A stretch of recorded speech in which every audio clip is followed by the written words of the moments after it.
Baik,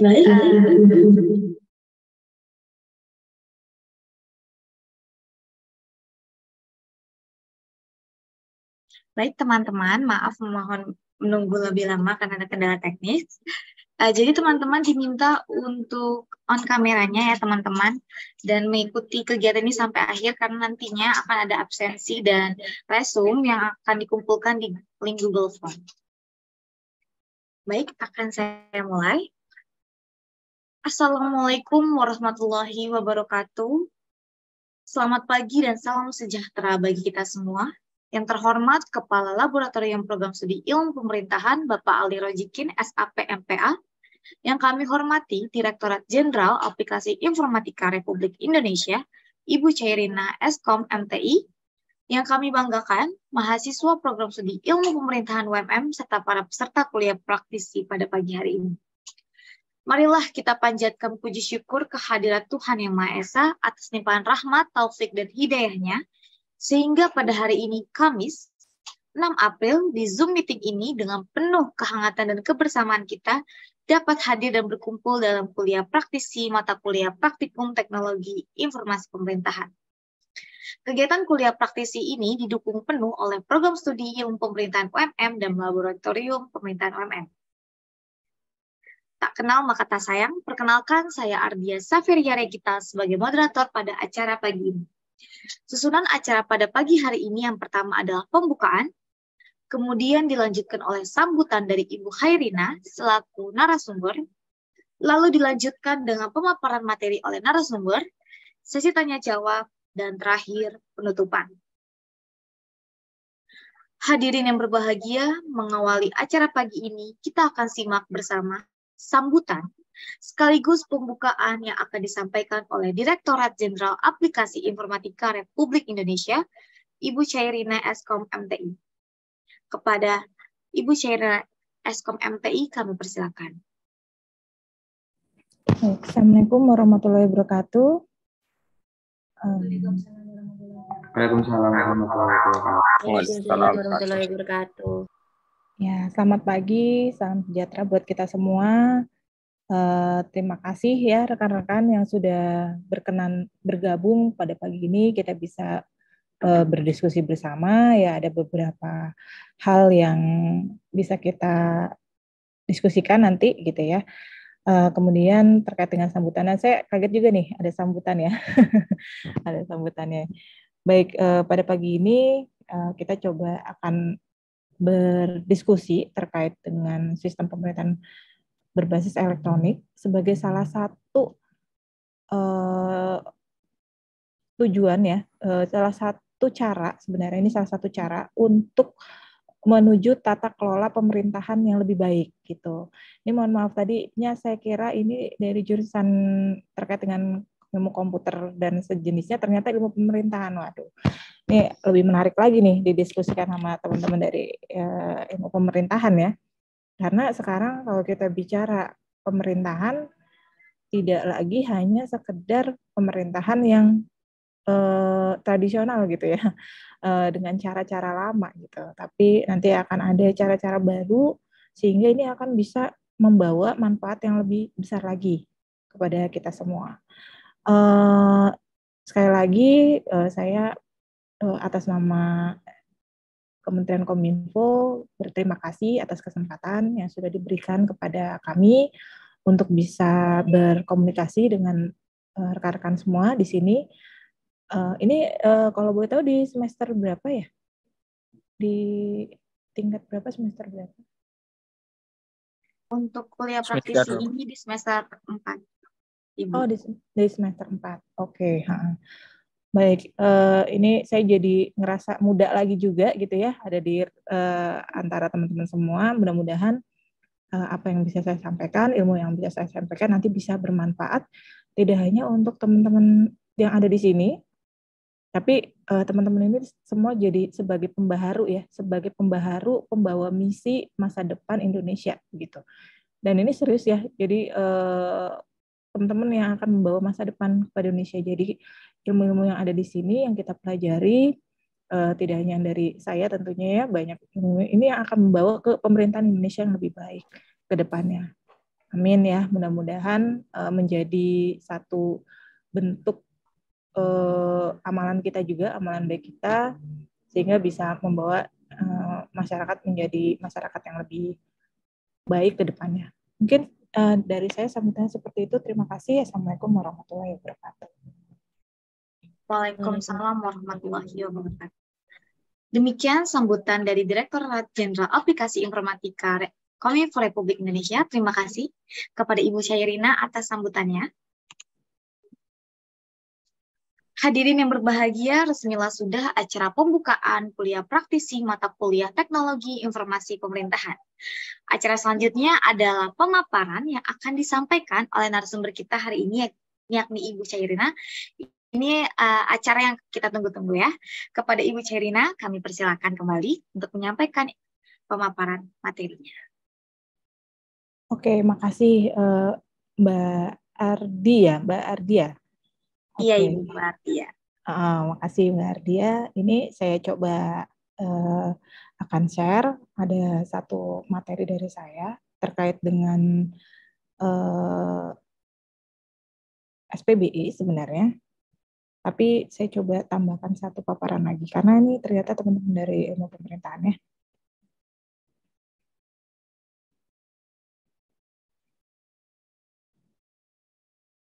Oke, sebentar. Supaya lebih menarik, nanti saya rapikan.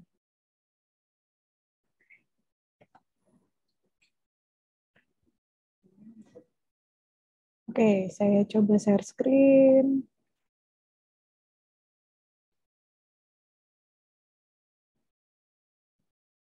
Izin, apa sudah terlihat share screen-nya? Sudah Ibu, sudah dengan jelas terlihat. Oke.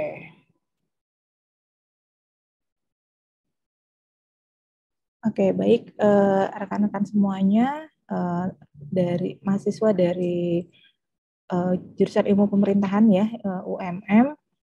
Terima kasih sudah memberikan kesempatan pada kami untuk bisa berdiskusi, memberikan insight ya terkait dengan apa sih yang sebenarnya saat ini terjadi di pemerintahan, terutama untuk transformasi digital pemerintahan dengan sistem pemerintahan berbasis elektronik. Dan jujur bagi saya ini sangat dekat juga sama teman-teman nantinya. Kalau misalkan ini saya langsung ininya ya, praktisnya aja ya. Kalau memang ada terkait penelitian atau mungkin nanti untuk skripsi atau mungkin nanti akan membuat tesis, ini sebenarnya banyak sekali yang bisa kita gali untuk mendukung transformasi digital pemerintahan dengan SPBI ini gitu. Nih yang bahasa praktisnya gitu ya, tapi tujuan besarnya adalah memang kita sama-sama nih dengan itu membangun Indonesia ya, dengan memperbaiki sistem pemerintahan kita dengan berbasis elektronik. Oke, saya akan coba jelasin dulu kondisi yang posisi saat ini sebagian masih seperti ini. Jadi masih kondisi ya, masih banyaknya aplikasi tersebar. Mungkin 27.000 ini yang sudah terdata ya, tapi posisi yang sebenarnya saya yakin lebih banyak daripada ini. Karena kemarin baru aja saya juga rapat dari Kementerian Kesehatan gitu. Ternyata puskesmas membuat aplikasinya masing-masing dengan proses bisnis yang masing-masing juga gitu. Bayangin puskesmas ada berapa banyak di Indonesia gitu ya, kayaknya lebih ya dari 27.000 gitu ya. Dan mereka membuat aplikasinya sendiri. Bayangin, itu baru ngomongin puskesmas doang. Belum mungkin dari sekolah bikin gitu ya, dari lembaga-lembaga pemerintah yang lain gitu, yang membuat, sehingga ini menjadi satu permasalahan sendiri nantinya. Akan ada data-data yang tidak standar, bahkan layanannya yang tidak standar gitu ya, proses-proses bisnis yang tidak standar. Lalu banyak aplikasi tapi miskin kolaborasi, ya rumit karena rumit gitu. Bayangin segitu banyak aplikasi, satu aplikasi harus tersambung ke banyak aplikasi yang lain, ya bayangin kayak jaring laba-laba ya. Semuanya saling harus berhubung satu ke 27.400 yang lain gitu ya. Yang lain juga harus berhubung ke dia, pusing gitu ya. tidak ada kolaborasinya gitu. Lalu teknologinya sebenarnya itu menggunakan teknologi yang bisa jadi lama gitu ya. Tapi sebenarnya ini proses ini enggak semerta lalu kemudian awalnya itu salah sebenarnya ya. Kondisi waktu itu memang. Waktu itu internet masih belum secepat sekarang ya. Mungkin uh, uh, ini rekan-rekan umur berapa ya? Berarti sekitar umur 20 ya, 20 tahun yang lalu. Sekarang 2000. Ya 2003, tahun 2000 lah ya. Tahun 2000 itu kan baru-baru internet ya. Baru-baru internet, mungkin teman-temannya belum lahir gitu. Dan itu masih lemot lah ya. Masih lemot banget gitu. Nah, belum memungkinkan untuk kita melakukan kolaborasi atau interoperabilitas antara aplikasi. Jadi memang seperti itu. Tapi pola pikir itu yang akhirnya tetap masih ada gitu ya di beberapa layanan, sehingga masih berbentuk silo-silo seperti tadi. Lalu selanjutnya terkait dengan kerentanan ya, keamanan informasi. Bayangkan gitu ya. Saya tuh kemarin sampai geleng-geleng kepala gitu. Bayangkan puskesmas bikin aplikasi servernya di dia gitu. Bahkan mereka nggak tahu itu apa yang dimaksud dengan keamanan informasi. Ibarat kata saya orang kominfo gitu ya, dulu saya sekolah ilmu komputer, terus S2-nya juga ilmu komputer, MTI ya, teknologi informasi. Disuruh nyuntik gitu kan. Bingung kan pasti gitu. Atau teman-teman yang ilmu pemerintahan disuruh nyuntik lah gitu kan, disuruh ngasihin resep obat gitu. Ya paling kalau resep masih gampang ya, kita ke chat GPT gitu kan. Tapi kalau disuruh nyuntik gimana gitu kan. Nah ini yang terjadi gitu. Puskesmas gitu kan, mereka masing-masing punya aplikasi. Ya udah nggak kebayang sama saya juga gitu ya, gimana bentuk kerentanan keamanan informasinya. Terus antara aplikasi tidak saling bicara ya tadi ya, masih interoperabilitas tadi. Lalu ada proses bisnis yang beragam, ya nggak gimana mau bicara. Yang satu pakai bahasa Tagalog gitu misalnya, yang satu pakai bahasa Jawa gitu ya. Udah nggak bisa ngomong gitu, nggak ada interpreternya. Itu bahasanya udah nggak nyambung ngomongin dari sisi bahasanya. Belum ke proses bisnis ya, yang satu lagi arahnya ke utara, satu arahnya ke barat ya nggak nyambung gitu ya, nggak bisa dia berkomunikasi. Lalu juga ini terkait dengan banyaknya pihak ketiga ya. Sebenarnya pihak ketiga sih bagi saya pribadi nggak terlalu ada masalah selama ada standar layanan, standar prosedur ya, standar manajemen dan tata kelola yang baik. Nah ini yang sebelumnya ya, mungkin sebelum ada Perpres 95 tahun 2018 itu akan terjadi banyak sekali kondisi-kondisi. Nah, ini akibatnya ya. Kebijakan pemerintah kurang tepat, tidak ada satu data, terus ASN harus login berkali-kali di banyak aplikasi ya. Bayangin tuh misalkan tadi ya ada yang gak usah banyak-banyak deh, 200 aja deh, anggaplah 200 gitu ya. Bayangin teman-teman harus install kalau di HP gitu ya, di mobile gitu, ada 200 aplikasi untuk 200 layanan. Itu HP-nya mungkin udah ngehang kali ya, udah penuh gitu. Satu aplikasi berapa mega gitu kan, udah menu-menuhin storage di HP ya. Kita nggak bisa dipakai buat yang lain gitu, cuman buat installin aplikasi-aplikasi aja gitu.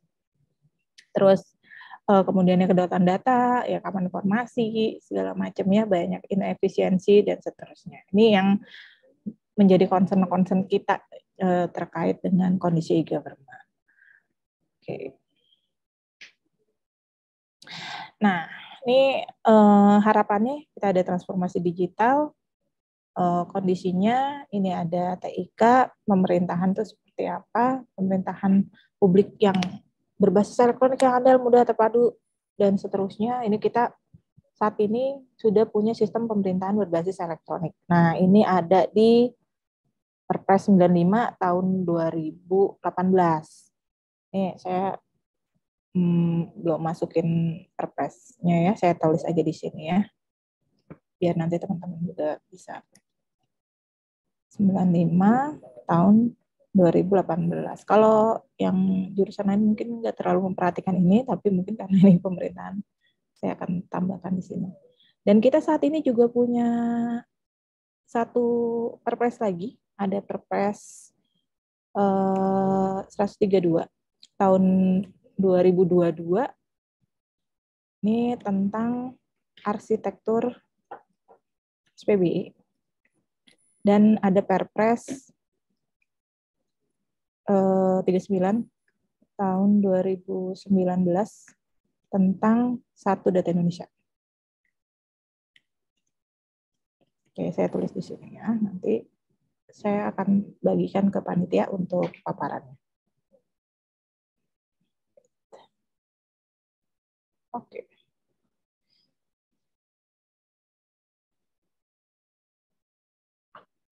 Oke, ini saat ini kita sudah ada perpres-perpres ini yang kita harapkan nanti bisa menerapkan ya, bisa membawa transformasi digital kepada masyarakat. Oke, jadi sebelum masuk ke sana, saya mau ngomongin yang ini dulu. Tadi, jadi sebenarnya si SPBI ini atau arsitektur SPBI ini ngapain sih gitu? Ini kita mau melakukan reformasi birokrasi tematik sebenarnya. Ini yang ada di Perpres 132 ini relatif baru ya, rekan-rekan di akhir tahun kemarin. Ini kita ada terkait dengan reformasi birokrasi digitalisasi administrasi pemerintah. Nih, makanya sangat pas nih sama teman-teman nih lagi ngomongin administrasi pemerintahan. Jadi kita tujuannya adalah melakukan reformasi birokrasi sebenarnya terkait dengan ini untuk menuju tata kelola pemerintahan yang baik. SPBI menjadi salah satu alat, salah satu cara ya untuk kita bisa melakukan digitalisasi berbasis SPBI untuk program RB tematik ini hingga bisa berdampak luas kepada masyarakat. Gitu. Jadi ini ada beberapa program ini dari Menpan ya, dari Menpan. Lalu ini kita tadi beberapa poin, yang salah satunya adalah digitalisasi administrasi pemerintahan. Oke, saya balik lagi sebelumnya.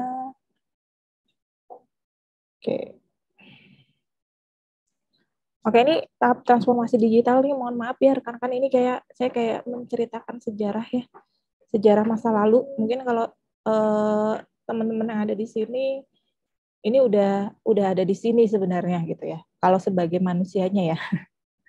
Teman-teman mungkin udah ada di sini. Kenapa? Karena teman-teman di sini saya yakin ini udah digital native ya sebenarnya ya. Dibandingin mungkin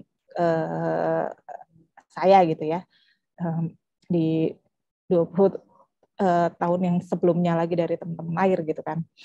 Nah, di sini sehingga tapi kan pemerintahan itu diisi oleh orang-orang yang seperti kebanyakan di angkatan saya gitu ya. Angkatan saya mungkin agak ke atas sedikit gitu, banyak juga. Dan itu masih perlu melakukan transformasi digital. Jadi mungkin secara manusianya di posisi teman-teman sekarang yang masih 20 tahun ke bawah gitu ya, itu sudah digital native istilahnya. Mungkin udah di sini gitu, karena dari brojol udah tahu teknologi gitu ya. Tapi untuk pemerintahan sendiri itu masih perlu melakukan transformasi digital. Nah, ini ada beberapa tahapnya, ada digitasi, lalu digitalisasi dan transformasi digital. Digitasi ini seperti nyekan ya, scan gitu ya, ada form yang ditulis terus di-scan gitu ya. Itu masih belum bisa dimanfaatkan datanya secara optimal. Lalu kemudian ada tahap digitalisasi gitu ya, itu digitalisasi udah mulai ada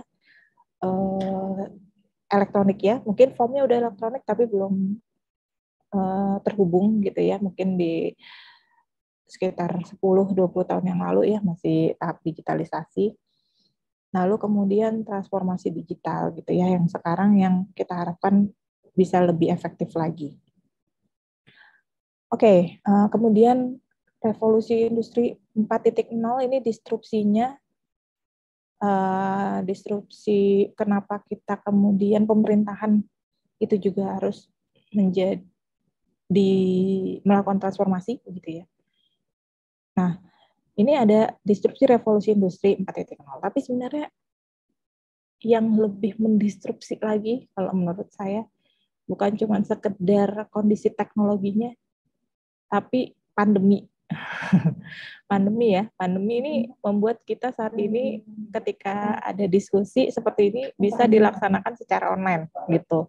Kalau dulu mungkin saya harus datang langsung disurati gitu ya, harus datang terus main ke UMM gitu ya.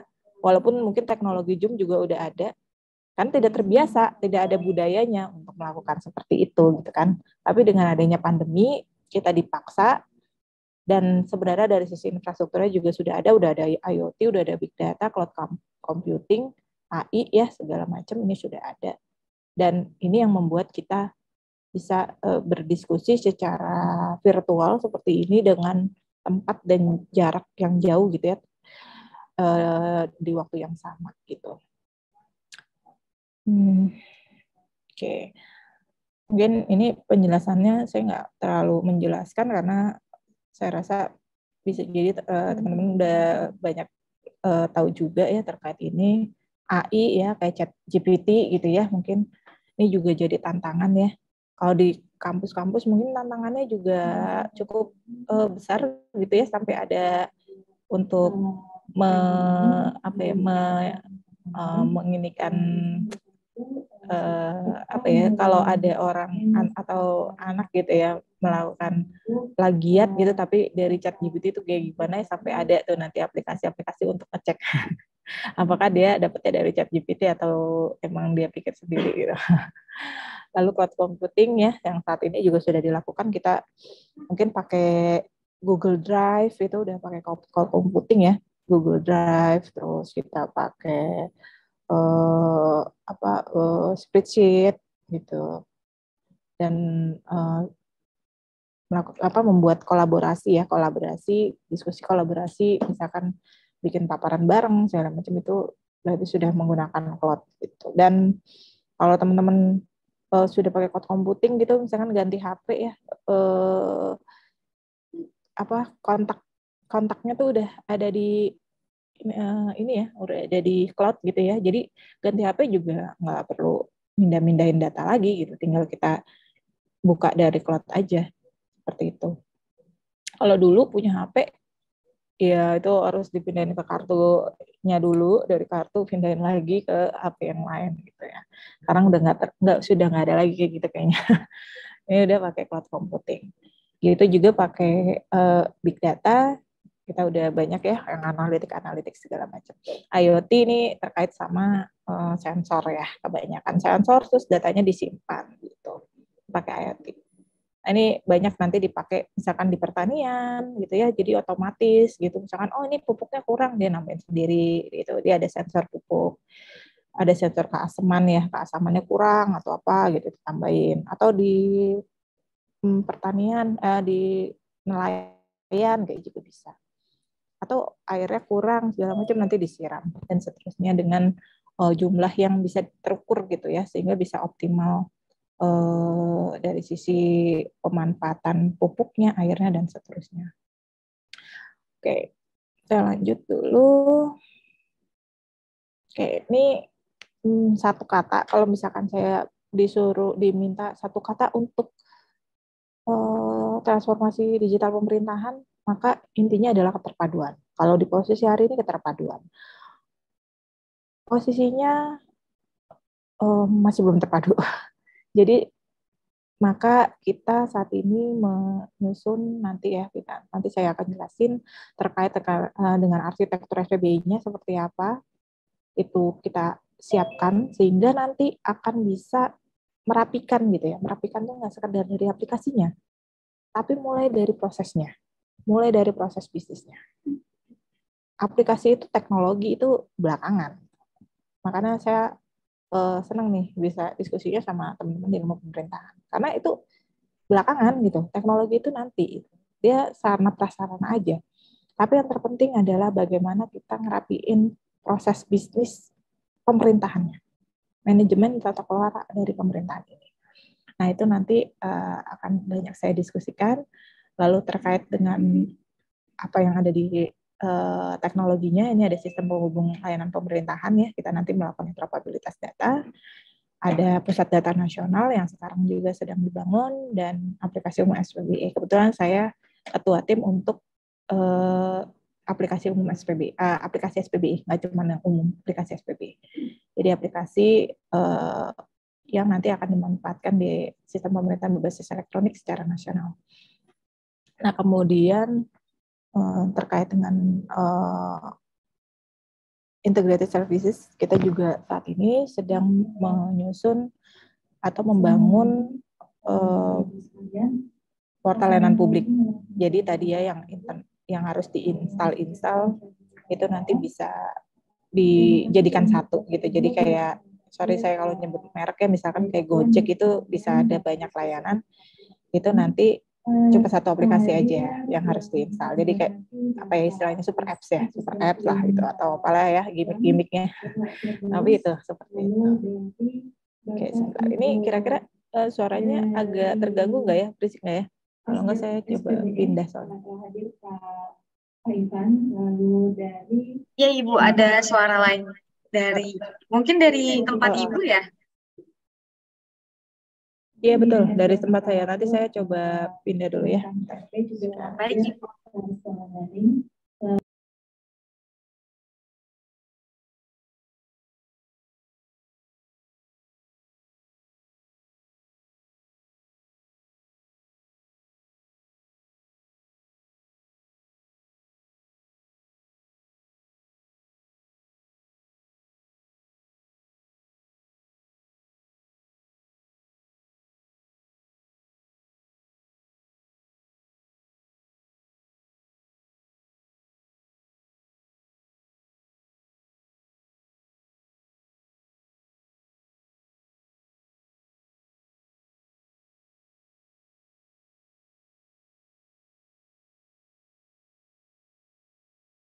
Maaf ya rekan-rekan, soalnya memang sambil nih, kebetulan saya ada beberapa rapat offline juga di sini.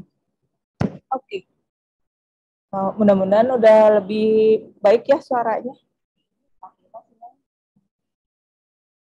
Sudah lebih baik Ibu, lebih jelas. Silakan Ibu dilanjut. Oke. Terima kasih. Oke, saya lanjut lagi terkait dengan tata kelola yang baik. Nah, di sini ada beberapa ya, kita bicara tentang tata kelola pemerintahan yang baik. Nanti kita akan bicara ini masuknya nanti ke SPBI-nya. Ini ada efektivitas tata kelola pemerintahan baik, kita perlu untuk menyiapkan proses bisnis yang tematik yang baik gitu ya, nanti akan dijelaskan lebih detail di belakang. Ada integrasi layanan digital berbagi pakainya, agile government-nya, birokrasi lincah dan cepat ya, jadi harus cepat gitu ya, apalagi kalau anak-anaknya sekarang nih, kita ada yang bilang generasi instan gitu, tapi kalau bagi saya pribadi, ya nggak seluruhnya. Memang kita sekarang posisinya harus agile gitu, harus bisa cepat berubah juga, banyak ya dalam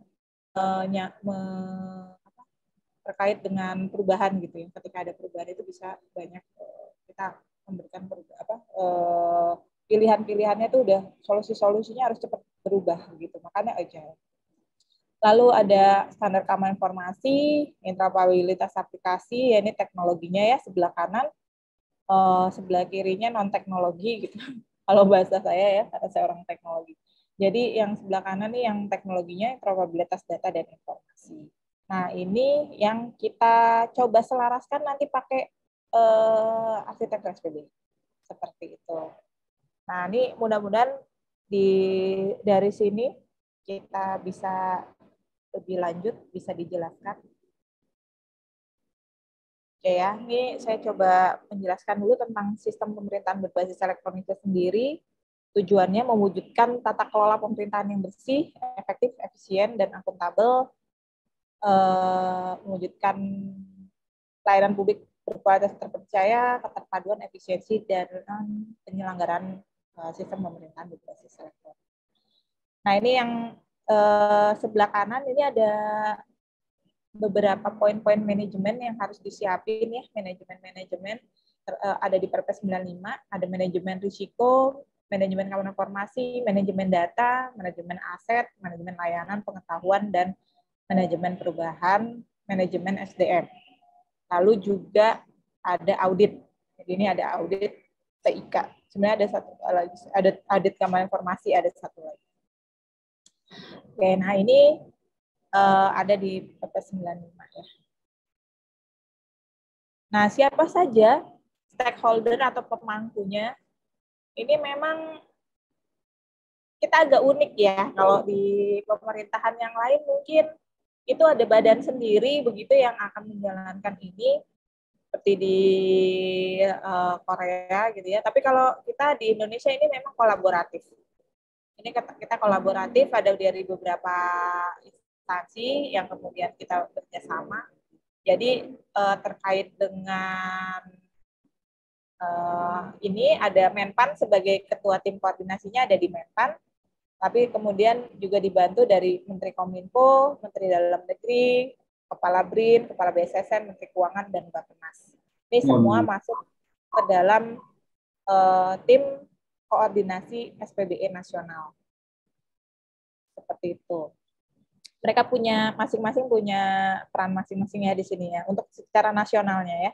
Jadi kayak Kominfo sebagai CTO-nya, Chief Technology Officer, lalu kemudian Dagri-nya nih Chief Regional Government Officer, lalu BRIN itu Chief Research and Innovation Officer gitu ya, keamanan informasi, Chief untuk security gitu ya, itu nanti di BSSN, untuk finansialnya di keuangan, dan datanya ada di Menpan. Gitu.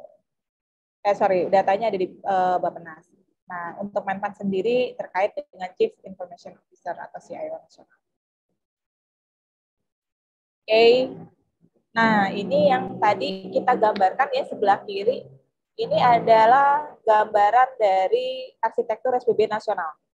Di Perpres 132 nanti bisa dilihat, nanti gambarnya akan seperti ini. Kalau kita bicara arsitektur SPB gitu. Ini agak beda mungkin dengan arsitektur yang lain. Kalau mungkin teman-teman tahu, pernah ada yang tahu terkait dengan TOGAF gitu ya. TOGAF arsitekturnya mungkin akan berbeda, dia ada 4 layer gitu. Nah, sedangkan kalau di SPBE ini ada 6. Ada 6 domain. Domain layanan, proses bisnis, data, informasi, aplikasi, dan informasi. Gitu. Nah, ini kemudian dari SPBE ini yang kemudian saat ini kita sedang bangun sama-sama.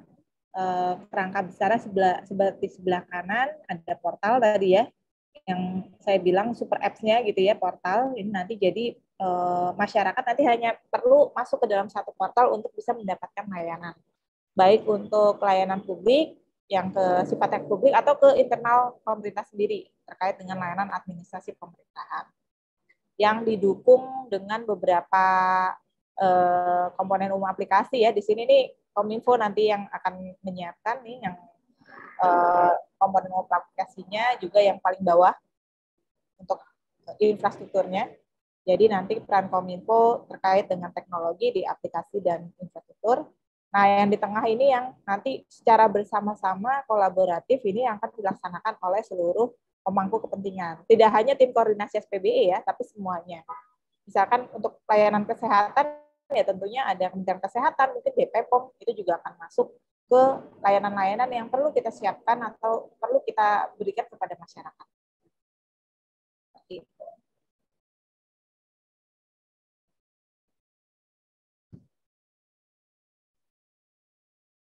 Oke, teman-teman atau rekan-rekan di sini kalau ada pertanyaan boleh menanyakan di chat ya, bisa nanti saya misalkan ada pertanyaan nanti bisa saya share, saya jawab nanti di sini.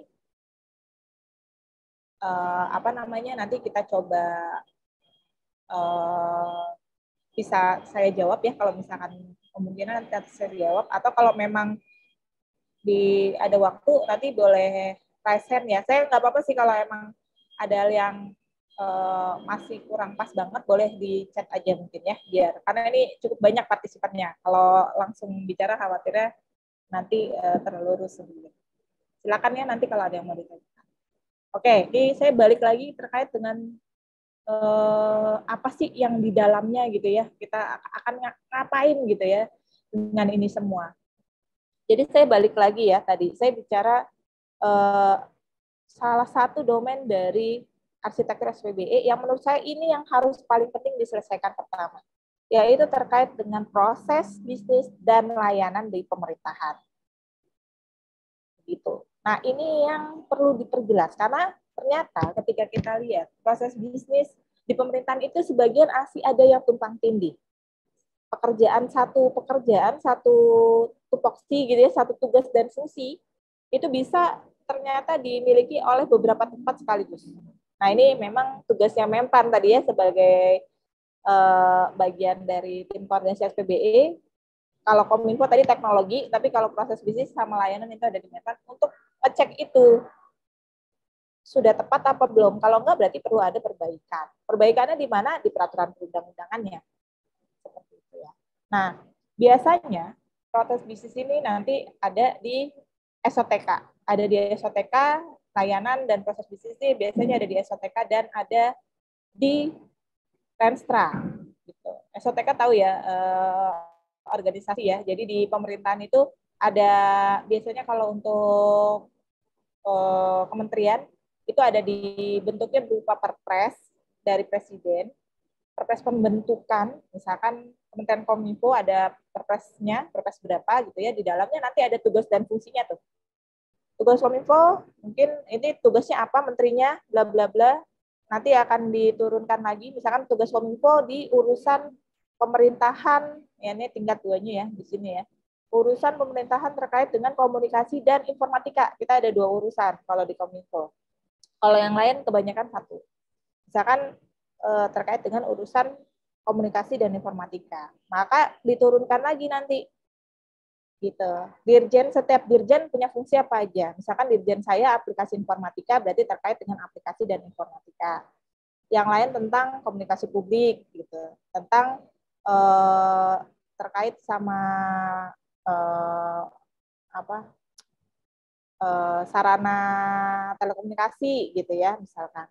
Jadi setiap urusan itu nanti dipetakan seperti itu ya proses bisnisnya. Jadi dari seluruh kementerian dan lembaga serta yang ada di daerah itu dipetakan secara prosesnya. Kita lihat di Perpres SOTK-nya pembentukan kementeriannya. Nah nanti dia punya fungsi apa gitu. Dan itu yang ternyata beberapa masih tumpang tindih gitu ya. Nah, ini yang perlu kita rapikan dari awal, mulai dari prosesnya. Lalu yang kedua terkait dengan layanannya. Dari proses yang ada dia akan melakukan layanan apa? Memberikan layanan apa baik kepada internal maupun kepada eksternal di pemerintahannya. Jadi usernya apa? User internal untuk pemerintahnya sendiri, untuk organisasinya sendiri atau untuk masyarakat. Nah, ini kita melakukan perbaikan dari sisi itu ya. Ini dari sisi ini ya, yang di kotak tengah ini ya. Nah, kemudian baru kita masuk ke arsitektur yang lain, aplikasi, nanti ada di sini salah satunya, atau yang akan mendukung proses-proses dan layanan yang tadi. Seperti itu. Itu baru ngomongin teknologi. Jadi tetap harus yang rapi dulu di proses dan di layanannya. Oke, baru kita ngomong tadi teknologi termasuk common informasi ya.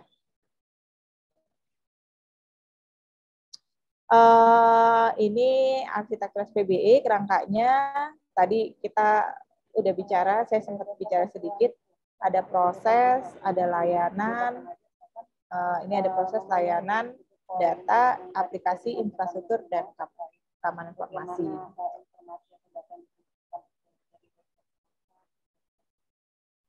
Oke, bentar ya.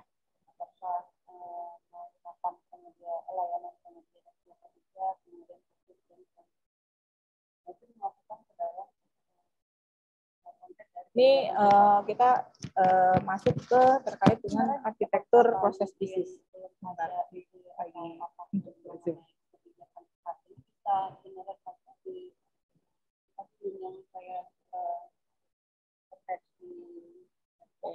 Ini masuk ke proses bisnis tadi ini ya masuk ke dalam ada beberapa tingkatan ya terkait dengan arsitektur proses bisnis ini. Ada tingkatan sektor, urusan, ini secara nasional sudah didefinisikan. Jadi misalkan tadi Kementerian Kominfo masuknya ke sektor, apa saya agak lupa, tapi urusannya kita ada 2, Kominfo, Komunikasi dan Informatika. Nah, nanti akan di breakdown lagi ke tingkat 3 dan 4-nya. Kalau tingkat 3 ini masuknya ke dirjen-dirjen ya. Ada beberapa fungsi ya. Kalau di kami ada misalkan dari dirjen Aptika, ada dirjen yang lain lagi gitu ya. Nah, ini akan dikeluarkan. Oh, di sini ada. Ini ada terkait Kominfo itu sebelah kanan ya. Ini pemerintahan umum masuknya ke RAB 0903 dan RAB 0904. Seperti itu. Nah, nanti RAB 0903 misalkan ya, kayak saya kan di informasi ya. Nanti akan di breakdown lagi nih. 09, 03, 01 misalkan gitu. Misalkan terkait dengan ekonomi digital misalkan kayak gitu atau tentang pemerintahan.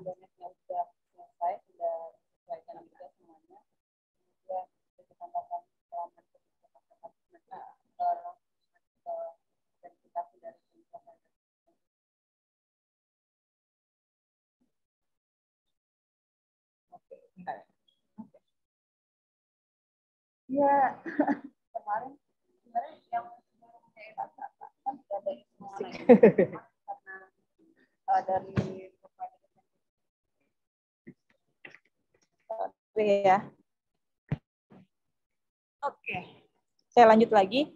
Nah, ini selanjutnya, ini tadi proses bisnis, kemudian selanjutnya akan ada yang namanya referensi arsitektur terkait dengan data. Nah, kalau kita bicara data ini, sebenarnya ini adalah data yang akan dihasilkan dari proses bisnis ya. Oke, jadi kalau misalnya kita data dan informasi adalah data yang dihasilkan dari proses bisnis, dari proses atau dari behavior yang ada di proses bisnisnya. Maka biasanya datanya nanti akan sama, Bapak Ibu, teman-teman semua. Jadi nanti di sini datanya ya, breakdown datanya akan sama seperti yang sebelumnya, tapi nanti ada satu tambahan yaitu terkait dengan informasi umum sih, seperti itu. Ini data pendukung umum. Tapi selebihnya dari atas sampai RAD 09 ini sama. Jadi misalkan tadi Kementerian Kominfo, maka dia akan menghasilkan paling tidak di tingkat 2 ya. Di tingkat 2-nya ada data informasi dan data komunikasi. Gitu. Nanti habis itu akan di breakdown lagi. Jadi kita ngerapinnya seperti itu gitu. Referensi arsitekturnya. Jadi kita turunin satu persatu per instansi. Sebenarnya bukan per instansi ya, tapi per urusan gitu ya.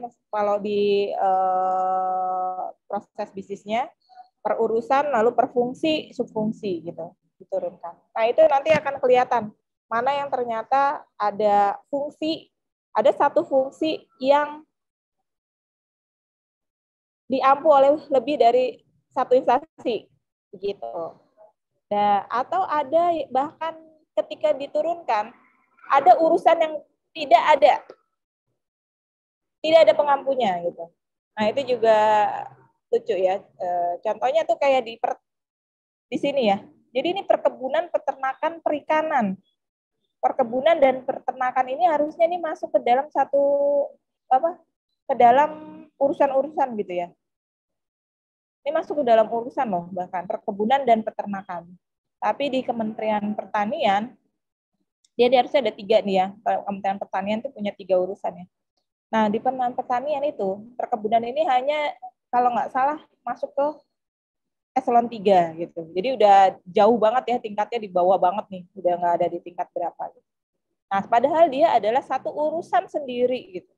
Nah, ini nanti yang perlu dibenahi oleh teman-teman kita di Menpan sebagai pengampu dari domain proses gitu. Oke, ini contoh ya, contoh-contoh kita bagaimana melakukan breakdown itu ya dari layanan-layanan dan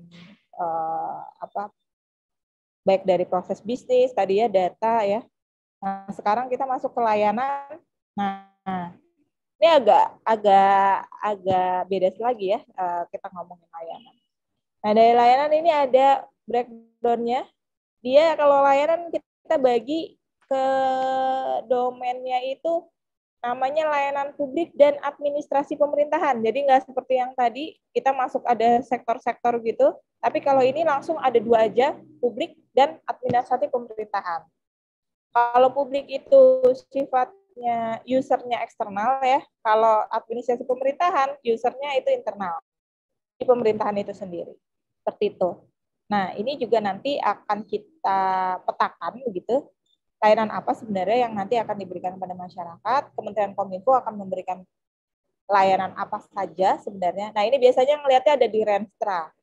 Kalau di pemerintahan itu ada di rencana strategisnya gitu ya, dari pemerintahan itu. Nah, ini nanti perlu kita breakdown lagi. Misalkan Kementerian Kominfo diminta untuk memberikan layanan pendaftaran secara elektronik, baik di lingkup privat maupun lingkup publik gitu misalnya. Maka sudahkah Kominfo melaksanakan itu gitu kan, nanti bisa kelihatan ketika arsitektur layanannya itu di breakdown.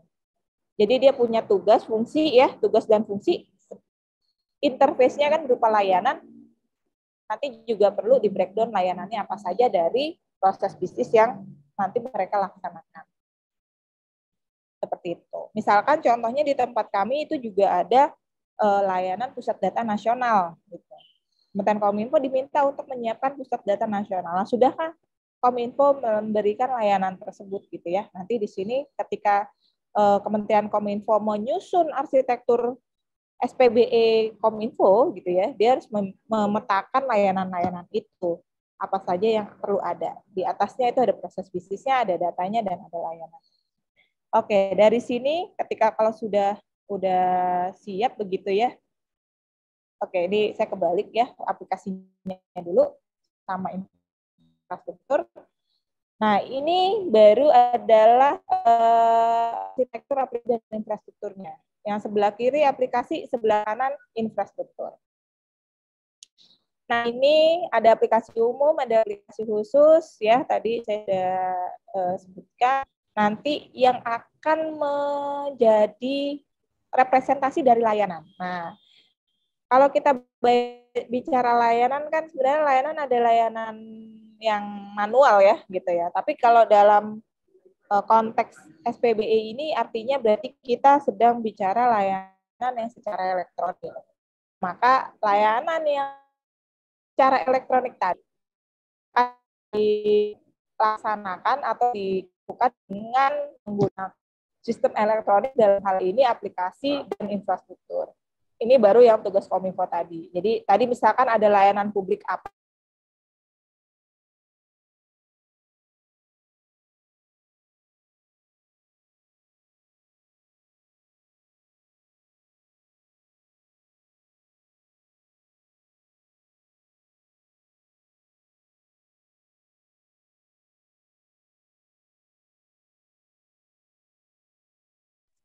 Teman-teman mohon ditunggu ya, mungkin ada kendala dengan Ibu Khairina.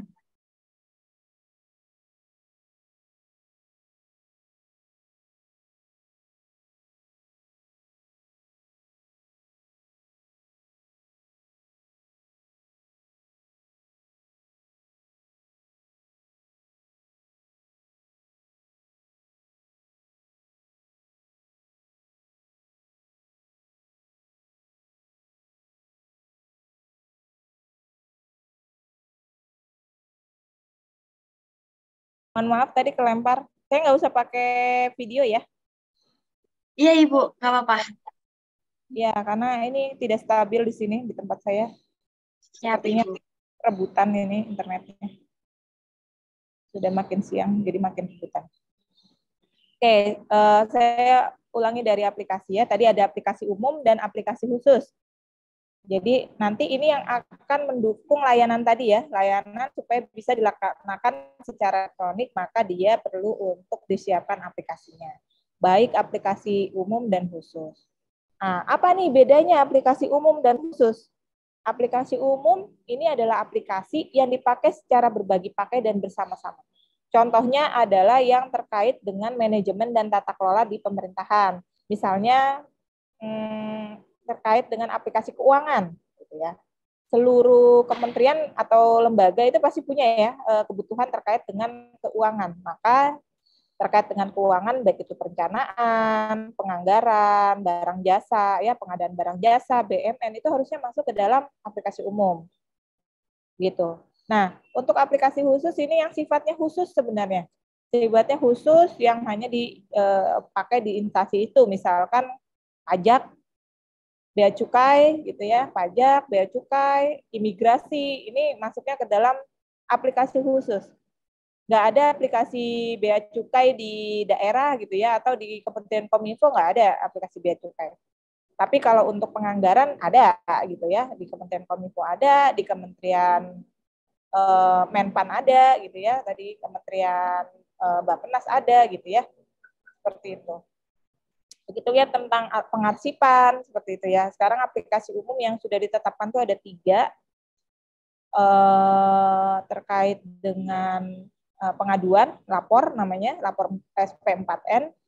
Lalu terkait dengan pengarsipan itu ada Serikandi, dan yang terakhir itu SPSE terkait dengan pengadaan barang jasa. Itu sudah ada 3 yang menjadi aplikasi umum. Nah, kemudian masuk ke referensi arsitektur infrastruktur ya tadi ya. Nah, ini harus ditopang dengan infrastruktur. Infrastruktur ini ya udah seperti inilah ya. Kalau kita punya mobil, kalau nggak ada jalannya kan nggak bisa jalan ya. Ini perlu ada infrastruktur. Nah, ini kita siapkan pusat data nasional saat ini sedang dibangun. Namun sambil membangun kita tetap menyediakan namanya pusat data nasional sementara. Itu kondisinya. Dari Kementerian Kominfo sudah menyiapkan pusat data sementara sehingga seluruh pusat data yang lain nanti akan ditutup kecuali dia masuk ke dalam ekosistem pusat data nasional. Nah, ini tujuan tadi ya, kita supaya keterpaduan, lalu efisiensi gitu. Nah, ini tujuannya seperti itu. Sehingga nanti yang aplikasinya umum, misalkan setiap instansi kan tadi sebenarnya punya aplikasinya masing-masing nih yang terkait dengan tadinya ya, yaitu perencanaan. Sekarang udah nggak boleh lagi. Harus pakai aplikasi umum perencanaan. Ini sedang disiapin, sedang ditetapkan dalam proses.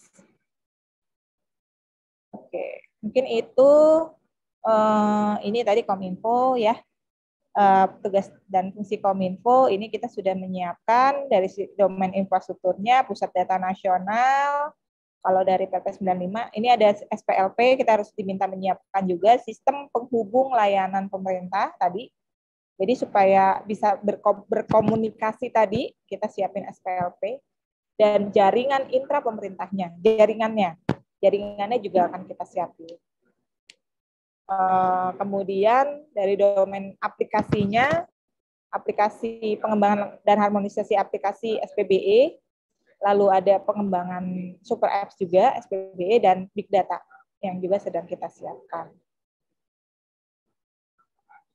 Oke, beberapa pemanfaatan teknologi tinggi dalam SPBE juga sangat dimungkinkan seperti big data, AI, blockchain, metaverse, dan lainnya ya, cloud computing. Dan tahun kemarin saya menyusun kajian terkait blockchain dan metaverse gitu. Jadi kebetulan tahun kemarin saya belum ada di posisi ini, saya masih di teknologi tinggi di blockchain dan metaverse. Nah, tahun ini saya baru pindah lagi, dibalikin lagi ke aplikasi SPBE yang umum ya, yang biasa. Yang sebelumnya memang lebih ke arah kajian gitu ya. Dan ini sebenarnya menarik gitu ya, banyak kajian-kajian dan setelah kita kaji juga itu sangat memungkinkan bagi Kominfo, bagi pemerintah Indonesia melaksanakan atau memanfaatkan teknologi tinggi ini untuk kebaikan dari kita sendiri gitu ya, seperti untuk blockchain dan metaverse sebenarnya sangat bisa gitu. Nah, ini kalau misalkan dari rekan-rekan mau ada yang mau mengkaji ke arah sini juga menarik sebenarnya, mungkin lebih ke teknologi ya. Tapi kalau dari ilmu pemerintahannya, misalkan membantu menurunkan tadi ya arsitektur SPBE tadi gitu ya, membantu daerah gitu menyusun arsitektur SPBE-nya sendiri, nah itu juga bisa jadi bahan kajian yang menarik sebenarnya. karena masih banyak yang belum memahami terkait arsitektur SPBI. Oke, ini lebih ke teknis teknologi yang sudah ada di Kominfo. Saya akan skip aja karena nanti bisa dibaca sendiri karena belum banyak. Oke. Sementara seperti itu dari saya, Bapak, Ibu, rekan-rekan semuanya, teman-teman. Saya kembalikan dulu kepada moderator. Silakan, Mbak. Baik, Ibu. Terima kasih, Ibu, atas pemaparannya. Demikian, teman-teman, pemaparan materi dari Ibu Karina. Nah, sedikit saya ulas ya di sini. Jadi, Ibu Karina tadi membahas tentang kondisi aktual e-government di Indonesia yang miskin kolaborasi, yang mengakibatkan satu data Indonesia sebagai single source of truth itu sulit untuk diwujudkan, teman-teman. Nah, tadi juga Ibu Karina ngebahas kalau misalkan transformasi digital dan sistem pemerintahan berbasis elektronik ini ada diatur dalam dasar hukum kayak Perpres 95 tahun 2018 tentang SPBE, Perpres 132 tahun 2022 tentang arsitektur SPBE, Perpres 39 tahun 2019 tentang Satu Data Indonesia. Nah, juga tadi Ibu Khairina ngebahas tentang prinsip keterpaduan dan interoperabilitas guna mewujudkan transformasi digital dan layanan digital di tahun 2045. Nah, nanti untuk mewujudkan kedaulatan digital Indonesia itu dilakukan melalui ekosistem digital nasional untuk mendukung pencapaian Indonesia maju di tahun 2045. Nah, selanjutnya teman-teman kita akan memasuki sesi tanya jawab. Bagi teman-teman yang ingin bertanya, silakan untuk meng-unmute mikrofonnya atau menuliskan pertanyaan di kolom chat. Nanti akan saya bacakan ya teman-teman. Silakan langsung unmute teman-teman yang ingin bertanya. Saya, Kak. Baik, sebutkan nama dan apa pertanyaannya.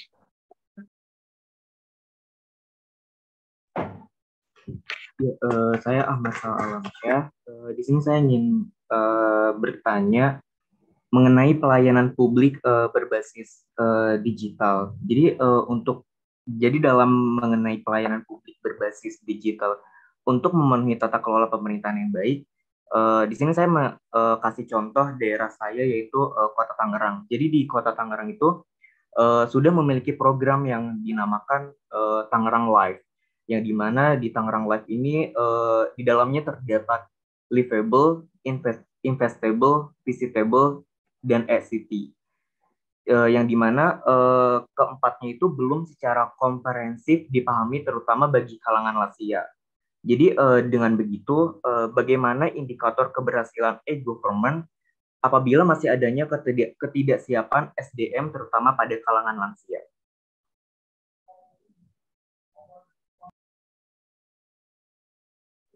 Baik, Mbak Irina mungkin bisa langsung dijawab.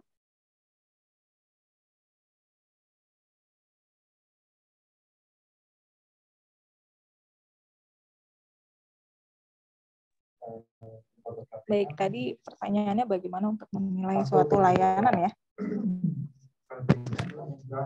Begitu ya, kalau nggak salah. Terutama untuk layanan digital ya? Iya, betul. Itu bukan ya? Ya, mohon maaf nih saya agak putus-putus sebentar ya, saya ganti koneksi.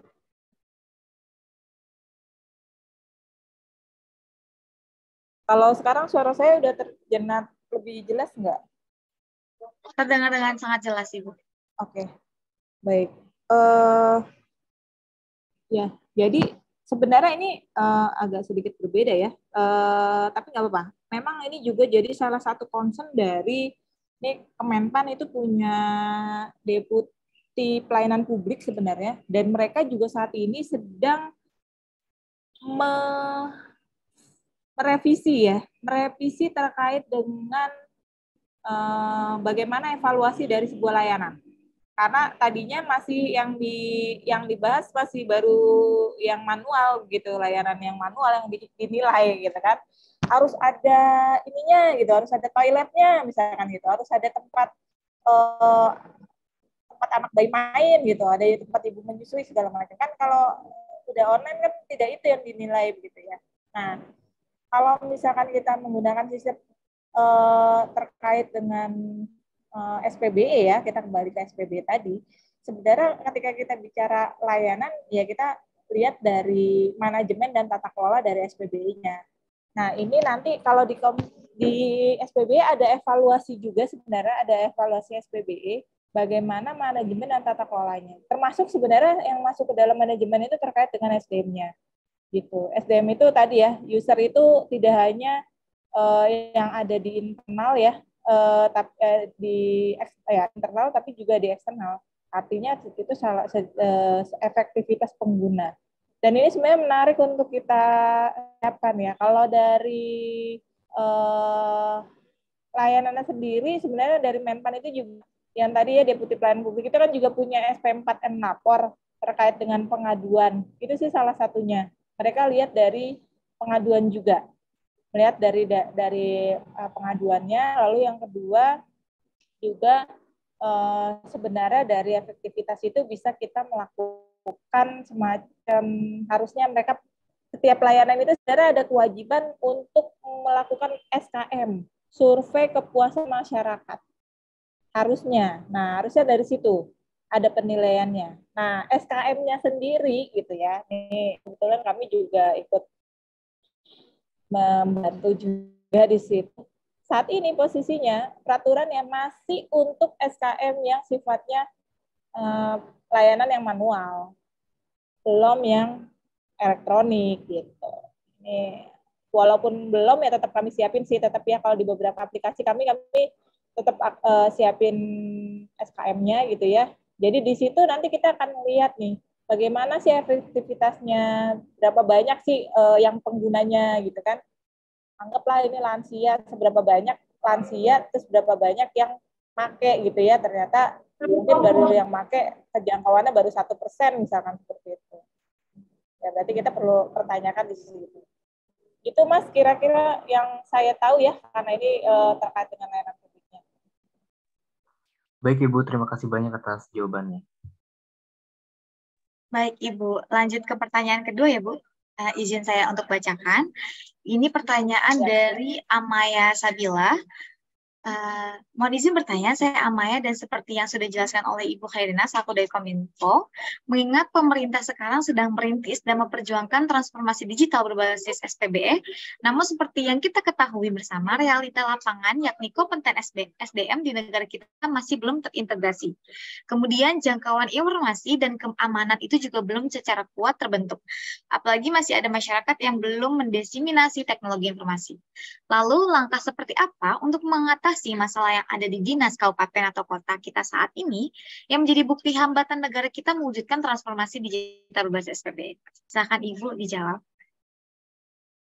Baik, ini pertanyaannya bagus sekali ya. Terima kasih ya sudah menyimak juga nih Mbak Amaya.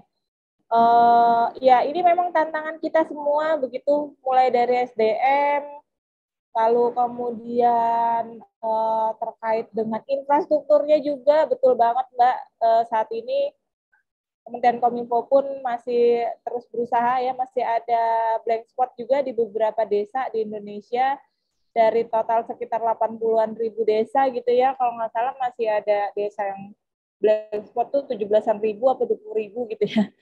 Itu memang masih ada, gitu. Itu harus kita akui, dan ini sedang diusahakan. Kalau yang terakhir, kalau nggak salah sih kita sebenarnya mau menyiapkan satelit ya untuk daerah-daerah blank spot di desa gitu ya. Cuman memang ya begitu ya, di Indonesia ini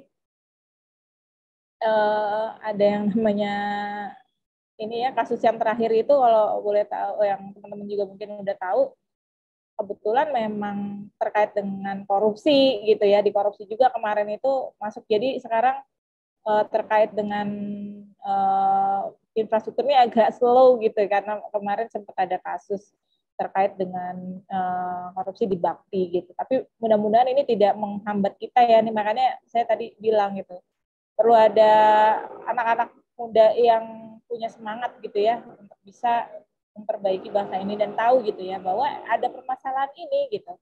Nggak bisa kalau dengan cara-cara yang lama untuk kita perbaiki gitu. Nah, salah satunya tadi ya, balik lagi infrastruktur. Kebetulan kalau infrastruktur prasarana telekomunikasinya ada di dirjen yang lain, bukan di tempat kami. Nah, itu ya itu tadi, mereka harusnya menyiapkan infrastruktur itu untuk sampai ke desa. Dan terakhir memang sebenarnya kita penyediaan satelit. Ya, saya kurang ngikutin sampai sejauh mana, tapi perencanaannya sih sampai udah menyiapkan satelit untuk daerah-daerah black spot. Nah, untuk yang SDM itu juga sama saat ini kebetulan saya hari ini rapatnya juga tentang SDM, SDM aparatur. Ini juga masih terus kita siapin ya, kebetulan ini menyiapkan aplikasinya saat ini hari ini. Nah, ini yang nggak cuma ke eksternal tadi ya, internal bahkan lebih dulu harusnya lebih baik gitu ya, terkait dengan teknologi digital. Kemarin aja juga kami ada literasi digital gitu ya, literasi digital untuk ASN gitu. Ada 4 jam kuliah lah, semacam kuliah gitu. Nah, ini yang perlu terus disiapkan ya, dipelajari. Jadi sehingga mulai dari aparatnya, dari aparaturnya, kemudian ke masyarakatnya tadi juga ada. Nah, kalau untuk ke masyarakatnya juga di program kami ada sebenarnya literasi digital tadi ya. Jadi literasi digitalnya nggak cuma untuk ASN. Kalau yang kemarin kami emang kebetulan yang disiapin untuk ke kitanya emang yang untuk ASN, tapi yang ke masyarakat juga ada. Nah, ini sebenarnya inisiatif-inisiatif ini kalau bisa ditangkap baik di pemerintah pusat maupun daerah, ini sangat baik untuk bisa memperluas terkait dengan bagaimana kita lebih dekat lagi ke transformasi digital tadi. Permasalahan di dinas kabupaten kota banyak juga. Ya, salah satunya tadi ya, sama aja sih sebenarnya, nggak cuma di pusat, apalagi di daerah gitu ya. Interoperabilitasnya tadi gitu ya, banyak aplikasi mandiri, bahkan tadi ya saya bilang per puskesmas, coba bayangkan, padahal kan itu cuma di satu dinas ya, dinas di satu kota gitu kan, seluas apa gitu ya, satu kota gitu, tapi tiap puskesmasnya hampir setiap puskesmasnya bikin aplikasi sendiri, berarti kan tidak ada koordinasi di dalam kotanya atau di dalam kabupatennya. Nah, ini nih perlu kita bantu dengan kita dorong dengan ayo bikin arsitektur SPBE-nya, bikin peta rencananya itu. Jadi sebenarnya kalian ke depannya gimana gitu. Kok aplikasi banyak banget dengan proses bisnis yang sama gitu kan. Ini kan berarti pemborosan. Pemborosan itu sebenarnya seperti yang kayak gitu ya. Jadinya coba bayangin teman-teman. Sebenarnya hanya butuh satu pensil gitu ibaratnya untuk bisa menulis gitu ya. Toh juga tangannya cuma satu. Itu akhirnya beli 1000 pensil yang akhirnya yang 999 itu nggak kepake. Itu yang terjadi. Saya nggak tahu itu istilahnya korupsi atau apa ya, tapi ya artinya hanya sekedar penyerapan anggaran, tapi sebenarnya manfaatnya cuma satu gitu. Yang 999 itu nggak kepake. Karena yang dibutuhin cuma satu kok gitu. Bisa dipakai untuk berbagi pakai kok gitu. Nah, ini kenapa kami mendorong ya, terutama kalau dari Kementerian Kominfo kan untuk menyiapkan aplikasi umum, lalu semuanya itu pusat datanya ditutup semua gitu ya, pakai satu pusat data nasional saja ya tadi gitu. Dan pusat data itu nggak murah ya gitu kan, infrastruktur itu mahalnya minta ampun gitu. Itu kalau kita bisa efisiensikan ya bisa triliunan yang bisa kita efisiensikan dari situ. Gitu Mbak Amaya, ini terima kasih pertanyaannya, sangat mendasar ya, permasalahan yang mendasar gitu, yang memang kita hadapi. Baik, Ibu Hairina. Nah, kita lanjutkan dengan 3 pertanyaan ya, Bu ya, dari Rifki, Yuniar Hadi, dan Galang. Nah, untuk Mas Rifki, silakan untuk men-unmute dan on-cam. Baik, mungkin terima kasih kepada moderator. Saya Rifki Muhammad, izin bertanya Bu, untuk materi yang tadi disampaikan. Seperti yang telah kita ketahui bahwa di Indonesia sendiri transformasi digital ini sudah dimanfaatkan terutama dalam bidang pemerintahan sendiri. Nah, hal ini tentunya bertujuan juga untuk menciptakan tata kelola pemerintahan yang baik dengan memanfaatkan perkembangan teknologi yang ada. Namun karena hal itu juga terjadi the most problem in Indonesia, yaitu kesenjangan digital atau digital divide. Nah, terutama dalam proses pelayanan publik. Kemudian pertanyaannya itu bagaimana peran sebaiknya dari pemerintah yang harus dilakukan untuk menghadapi kesenjangan digital dalam pelaksanaan transformasi digital untuk kedepannya yang lebih baik.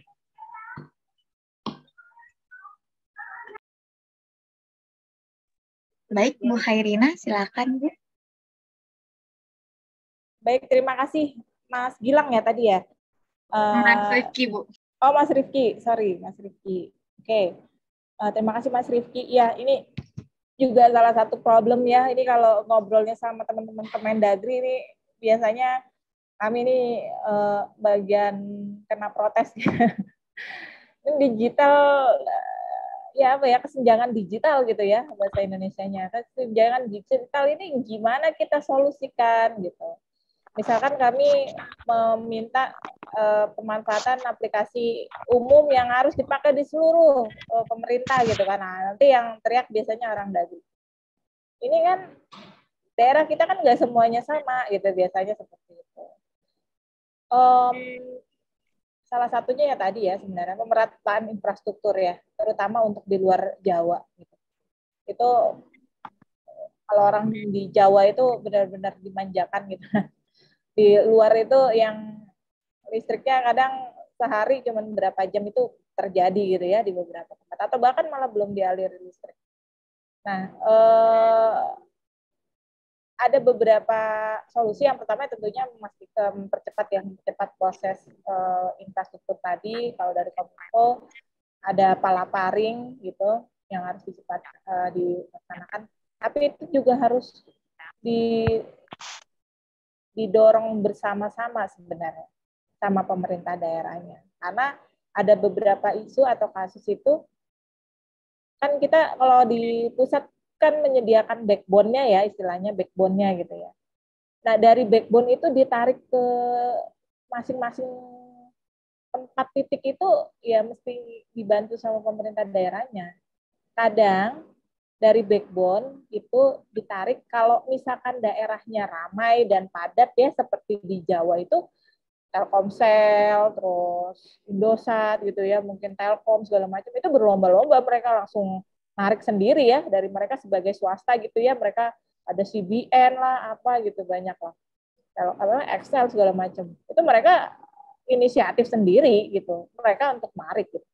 Tapi bayangkan di daerah pedalaman Papua, yang narik dari backbone itu siapa yang mau gitu. Yang ada di kayak kasus-kasus kemarin yang dari Kominfo gitu ya ke daerah pegunungan di sana gitu ya, ditembak-tembakin dan beberapa itu sampai meninggal. Ada juga yang diculik segala macam. Nah, dari titik itu ke masyarakatnya gimana caranya gitu ya. Itu ini apa ya? Ini fenomena yang real ya, yang ada di kita dan kita perlu tahu ya. Nggak usah ditutup-tutup ya. Emang kondisinya seperti itu. Gitu. Nah, ini ya tadi ya peran bersama ya sebenarnya, karena di Indonesia ini kita juga ada otonomi daerah, nggak bisa hanya pemerintah pusat saja, tapi juga ada pemerintah daerah. Nah, terkait dengan itu juga terkait dengan pembagian layanan.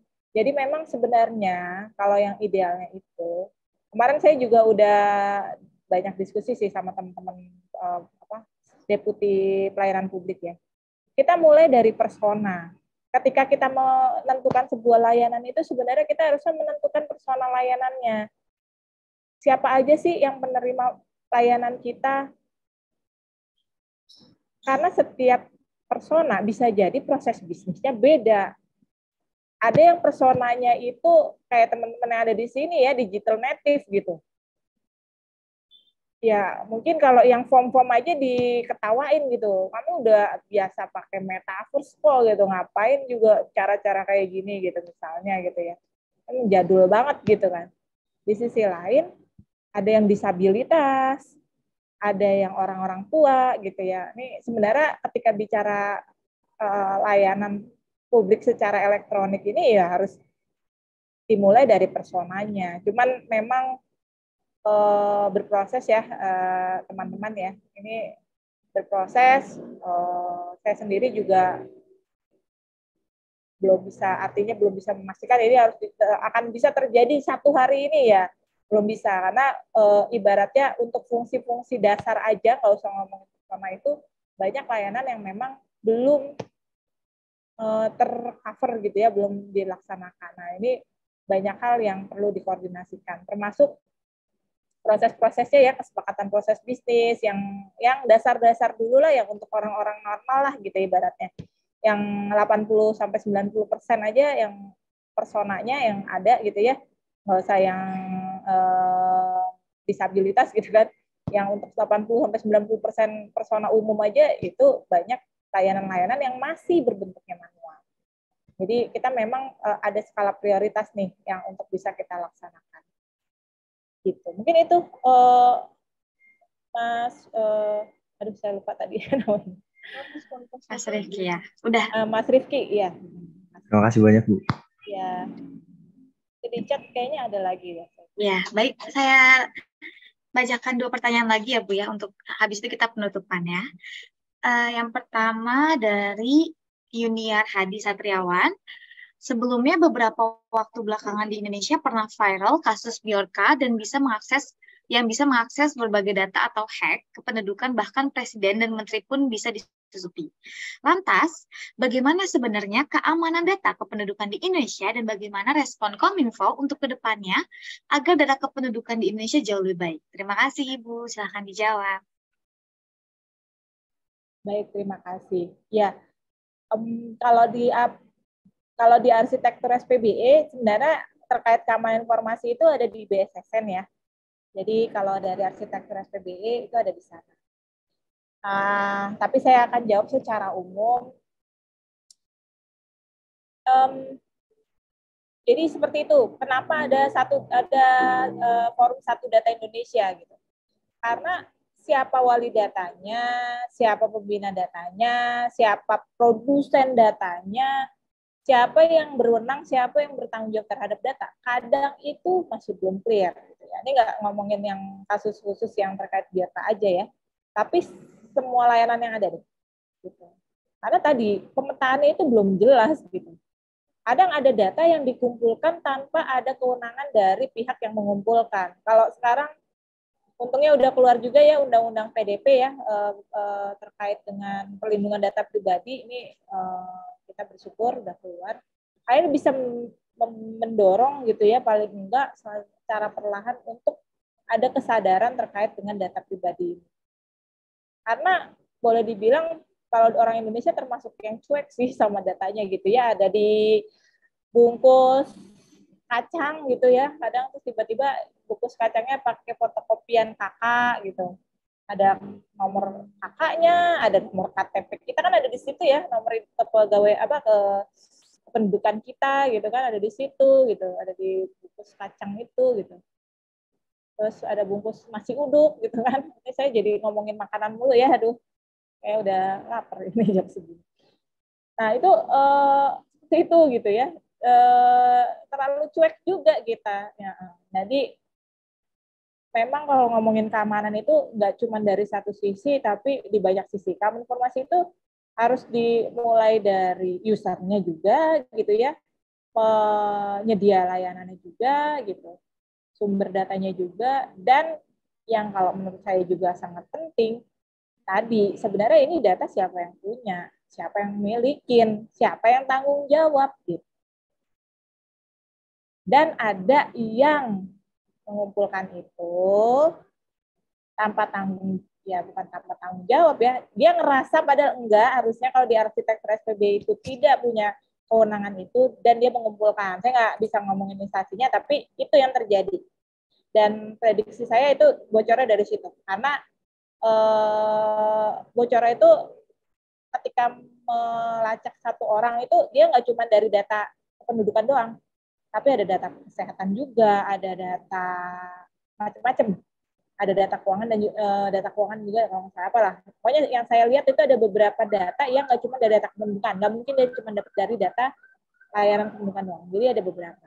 Nah, dan itu ada satu instansi yang memang mengumpulkan semuanya. Nah, itu seperti itu yang seharusnya dia nggak boleh. Kayak gitu. Nah, saya sih curiga seperti itu. Nah, siapa yang menjamin keamanannya dia? Siapa yang memastikan keamanan dia. Kita kan nggak tahu. Nah, ini yang jadi pelajaran-pelajaran penting ya bagi kita gitu ya untuk menjaga begitu ya. Memang kebetulan ya awareness kita terkait keamanan ini juga rendah, karena kalau keamanan itu tinggi, memang kenyamanannya itu berkurang drastis ya kalau kita mau aman itu ya. Nah, itu yang bikin kadang orang juga males begitu. Nah, harusnya kan tadi ya ada kategorisasi data, klasifikasi data, sehingga kalau memang data itu strategis dan seterusnya itu bagaimana pengamanannya ini harusnya diterapkan ya. Sebenarnya udah ada aturannya, tapi diterapkannya itu secara baik itu sudah apa belum. Nah, apalagi kalau ternyata data itu ya belum di tempat yang pas gitu ya, belum di pusat data nasional, masih di instansi masing-masing gitu ya. Ini sekarang kita lagi ibaratnya kampanye nih gitu. Mereka supaya jangan lagi seperti itu gitu. Karena sulit untuk memastikan keamanannya. Ibaratnya BSSN gitu ya disuruh ngamanin, instansinya banyak banget gitu ya. Udah gitu setiap instansi ternyata servernya juga tersebar di mana-mana. Nah, itu gimana cara mereka mengamankan kan sulit ya. Dibandingkan kalau memang sudah ada di satu gitu ya di pusat data nasional, dia akan lebih mudah lokasinya dia untuk mengamankan. Mungkin itu ya terkait dengan hal itu. Baik, Ibu, kita masuk ke pertanyaan terakhir ya, Bu ya. Sekaligus penutupan. Jadi ini dari Galang Raga. Mohon izin Ibu, tadi sempat disinggung mengenai banyaknya aplikasi-aplikasi pelayanan.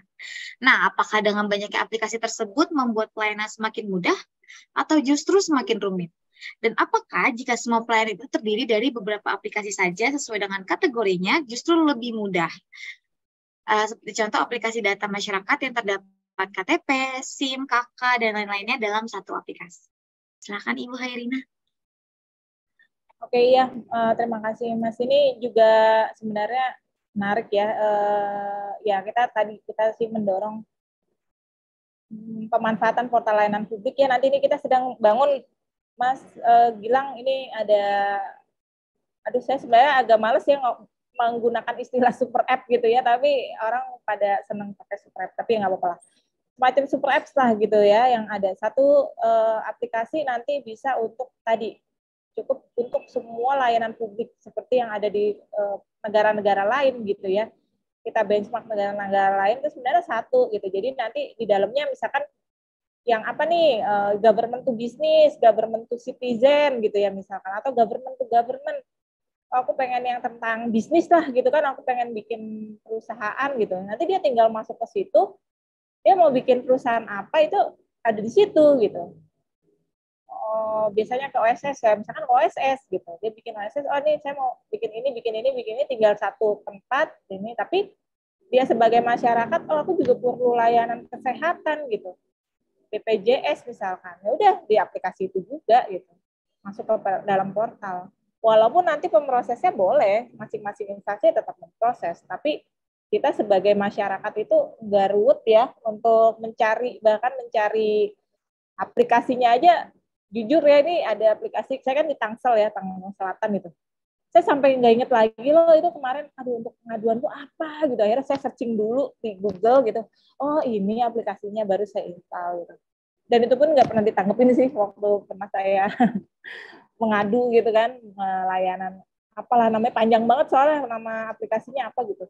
Saya nggak inget tuh, saya searching aja aplikasi pengaduan di Tangerang Selatan gitu. Harusnya kan pakai lapor, tapi masih pakai itu, oke lah gitu ya, aku coba install gitu kan. Ya gitu deh, nggak ditanggepin juga. Ya itu yang terjadi gitu ya. Dan banyak yang tadi itu yang namanya layanan-layanan publik yang ya tadi ya sebenarnya nggak ada SKM-nya juga, nggak ada survei kepuasan masyarakatnya gitu kan di situ. Jadi kalau saya pengen, wah ini nggak asik nih gitu misalkan, nggak ada juga buat surveinya, ya udahlah ya. Kadang orang Indonesia juga gitu ya, kadang ya udahlah nerima gitu kan. nerimo ya, tapi ya kondisinya seperti itu. Ini saat ini perlu banyak perbaikan yang kita lakukan terhadap layanan. Saya sih nggak mau ini kan secara pesimis enggak, tapi kalau menurut saya tantangan ini juga opportunity gitu loh. Jadi ini kita sebagai kesempatan kita untuk bisa memperbaikinya gitu ya. Ada positif, ada ruang-ruang kita untuk bisa banyak berperan di situ gitu. Dan dari budaya Indonesia sendiri itu banyak ya budaya-budaya yang baik, gotong royong dan seterusnya gitu ya. Kreatif gitu ya, walaupun kadang kreatifnya ya gitu ya, kreatifnya agak kebablasan juga beberapa ya. Ya, tapi sebenarnya itu yang bisa kita manfaatkan, kita pakai untuk bisa membangun Indonesia dengan lebih baik gitu. Kalau potensi-potensi yang lain kita lihat gitu, mungkin Cina besar segala macam, tapi kreativitasnya kurang sama orang Indonesia gitu. Sebenarnya kita banyak ya sektor-sektor yang bisa kita bikin kreatif. Ya kita dorong misalkan hackathon-nya, misalkan startup-nya gitu. Sehingga bisa memberikan inovasi-inovasi baru yang baik gitu ya. Nggak harus aplikasi baru ya, inovasi itu nggak harus aplikasi, sehingga bisa membangun bangsa ini bersama-sama. Saya sih optimis gitu sama kita sebenarnya. Tinggal ya tadi ya dari sisi pemerintahnya juga harus saling dorong, membangun dengan baik, nggak hanya di pusat tapi juga bersama-sama dengan di daerah. Mungkin itu dari saya. Baik Ibu, terima kasih atas jawaban dari pertanyaan teman-teman dan diskusinya tadi hari ini. Jadi teman-teman silakan untuk absensi terlebih dahulu sebelum kuliah praktisi ini ditutup ya teman-teman. Absensinya ada di kolom chat. Demikian seluruh rangkaian acara kuliah praktisi mata kuliah Praktikum Teknologi Informasi Pemerintahan. Kami ucapkan terima kasih kepada Direktorat Jenderal Aplikasi Informatika Kominfo Republik Indonesia serta para peserta webinar yang telah berkenan meluangkan waktu bersama kami di Zoom meeting ini. Tentunya, kami berharap pelaksanaan kegiatan hari ini dapat memberikan manfaat kepada teman-teman mahasiswa untuk lebih lanjut memahami tentang implementasi dari teknologi informasi pemerintahan. Saya dan segenap panitia yang bertugas mengucapkan terima kasih kepada peserta Zoom yang sudah hadir pada acara pagi ini. Sebelum saya tutup, boleh kita teman-teman dokumentasi untuk silakan on kameranya, kita akan dokumentasi. Teman-teman, silakan ya teman-teman.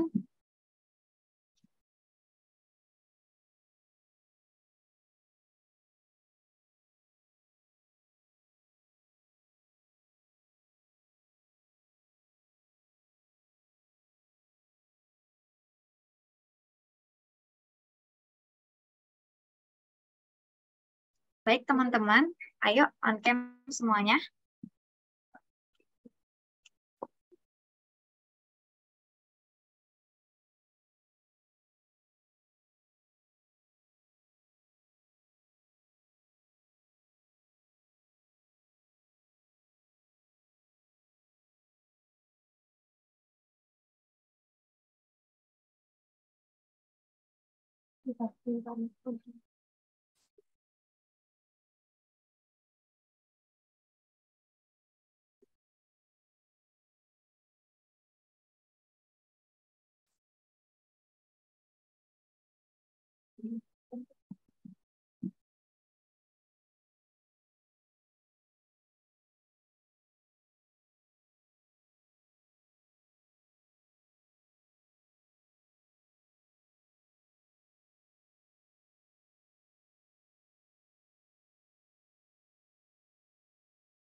Baik teman-teman, silakan ya foto. Oke.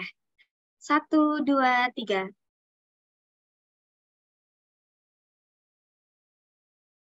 Dan 3 ya teman-teman. 1, 2, 3. Ya, satu kali lagi. 1. Ya, masih ada yang baru on cam. Ya, baik. 1, 2, 3.